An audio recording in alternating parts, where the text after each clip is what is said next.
He wasn't always confident and assertive. Even his fifth grade teacher were annoyed because he was timid and quiet and not confident. So I noticed that most people are scared of public speaking. What's your advice on young people to improve their public speaking skills and become more confident? Find a subject that is important to you, something that you believe that, other people need to know. Billy Graham is a great example. You're right. He was not he grew to be a very strong personality, but at first he was not. And even when he was in the middle of his career, one of his co-workers said, there's no wonder Billy Graham's mind is so clean. He changes it so often. He was constantly changing his mind from thinking we will do one thing, no, we'll do something else, no, we'll do. And so he was not a very strong. He wasn't somebody who knew immediately what the right thing was to do.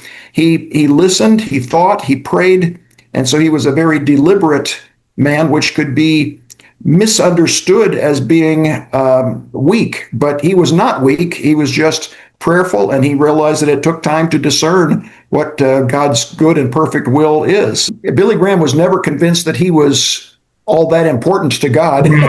He said, if I take credit for this, I think God is probably going to turn my lips into stone. He agreed with what Mother Teresa said. I just feel like I'm God's pencil.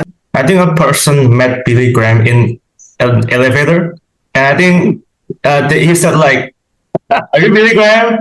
Yes, and then he's like, "You're truly a great man," and then Billy's like, "No, I'm not great. I just have a great message." Yes. Which is like fascinating to have that answer. He was not somebody who said, you need to do this. He very rarely had his finger out. If you enjoyed this part of the video, you can watch the full video on my YouTube channel, link on my bio.